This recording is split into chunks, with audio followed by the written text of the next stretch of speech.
Welcome back. It's art time class. Today I'm going to show you how to make a pop-up card. This one has a rainbow in it. You can also use this to make a animal like a peacock if you do peacock feathers and have a head sticking out, or I've seen someone do a hedgehog, like this was all brown paper and they did a hedgehog, a little hedgehog head coming out. So it's kind of up to you. You can do a little different. I've also seen like a watermelon one that was really cute. I'm going to do a rainbow one because I think it's super adorable. I mean, look at these little clouds. Oh, so let me show you what you need to do this activity. You're going to need 2 pieces of paper. Here I used a blue sheet of construction paper and a piece of copy paper that I colored to be rainbow. And then I also used white construction paper for the clouds. For my example, I'm going to be using just plain copy paper. And actually I said 2 papers, but if you want to do clouds, you'll need a little bit of scratch paper, or scrap paper, I should say, for the clouds. To start, you're going to take 1 paper and you're going to fold it in half. Take one hand, put it on top, one hand goes under. You're going to sandwich that. When you do blah, fold your paper, you'll line up those corners and then you'll pull out your hand here. Move your hand over and push this down. So you got a nice fold there. Now, what we're going to do is take our second paper and we're going to do an accordion fold. Now, before you start folding your paper, you want to have it fully colored. So if you're going to color yours, you want to think about color choices.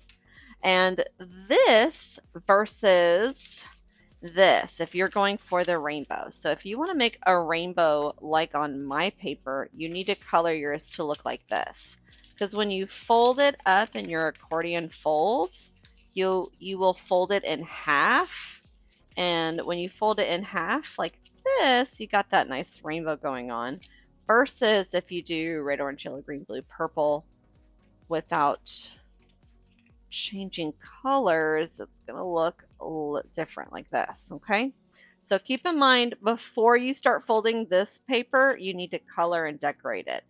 You probably want to color the front and the back if you plan on your person seeing the front and the back. So look at my example here. You can see this side and it's not colored. It's not as nice looking, right? Okay, so if I had both sides colored, it'd be even nicer. All right. Once you have this all colored and decorated, again, you don't have to do rainbow. You can do whatever colors you wanted. You're going to do an accordion fold. To do an accordion fold, we practiced this last week with our stairs on just a strip of paper, but doing it on a full paper, you're going to use more fingers. So on just a little strip, we were using like a pinching motion with 2 fingers. On a big sheet of paper, we're doing the same pinching motion, and the pinching like pinch, pinch, but instead of a finger, it's like the whole hand, okay?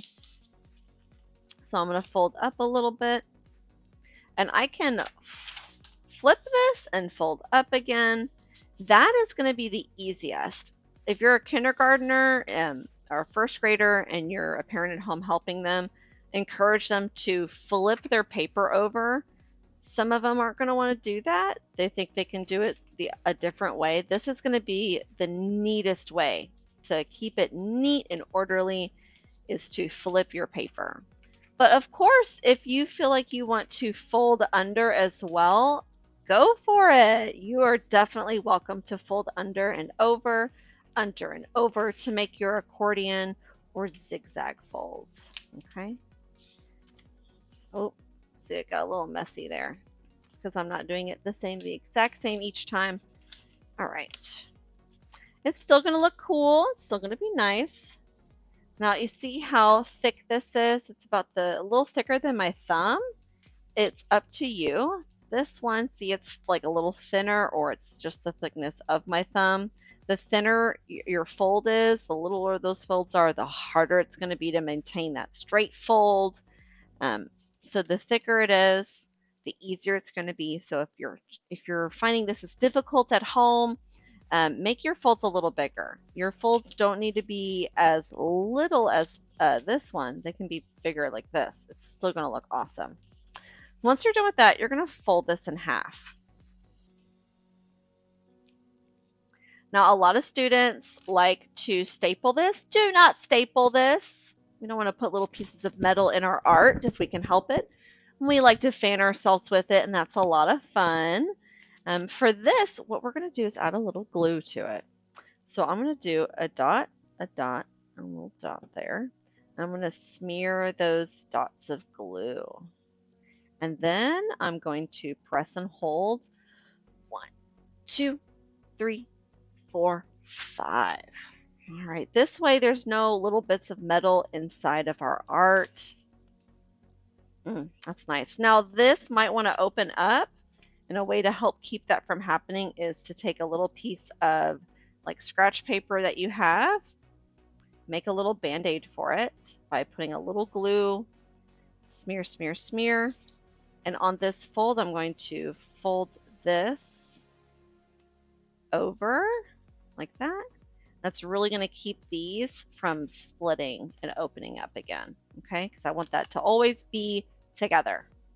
That way, when I open and close, they're always there holding hands together. And here on my example one, you can see I used a piece of little construction paper and I did like this whole area, versus on my sample here that I'm showing you, I just did the top. So it's really up to you if you even put this here, or if you put it back there or right there, it's up to you. Now that this is ready to go, I'm going to glue it inside of here. First, I'm going to glue one part down, let that dry, and then I'm going to put the glue on this other part, close it, and let that dry. Let's do that together. So again, dot, dot, not a lot. The more glue that you use, the longer it's going to take to dry. We don't like taking time for drying if we can help it. We want it to dry fast. So we press 1, 2, 3, 4, 5. I'm like pressing down on it. I'm adding the heat from my hand. There we go. It's looking good. Look, I had like a little bit of glue that was right there. That was trying to dry. Woof, that's too much glue. That's okay. I can wipe some of the excess off and put it on a piece of scratch paper and leave it to the side. Use it if I want later. Maybe I do need a little bit more. Here, I'm going to put a little bit more down here. There we go. Yeah, it was a little too much glue. And it's okay if you use a little too much. You just kind of wipe it off. Did y'all see how I did that? I kind of wiped it off. So parents at home, if your kindergartner uses too much glue and they're using that liquid glue, it's going to happen. I promise you, your kid's going to use too much glue without realizing it. It's on accident. It's normal for a kindergartner. Wipe off that excess and just talk to them about it taking a long time versus a little time, okay? Then you can kind of do a science experiment with them. Take some pieces of paper, do one dot on one page, and then do like 2 or 3 dots on another page, and do like 5 or 6 dots, and let them see how long it takes to dry when they use 1 dot versus 2 or 3 or 4 or 5.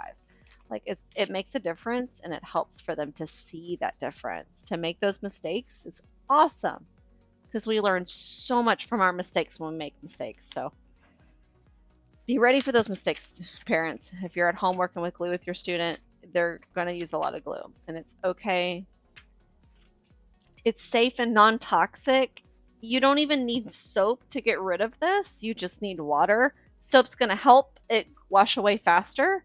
And then hand sanitizer. No, don't use hand sanitizer. It's like a different, it's not water-based. This is water-based. So you want to use water to wash it away.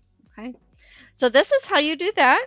Again, it's up to you if you wanted to do the rainbow and clouds. It's just cute like that. But you could do an animal or something else, or you could just make it random. I've seen someone like draw a person and make this pink and then drew their ballerina legs down here, and it was like a tutu.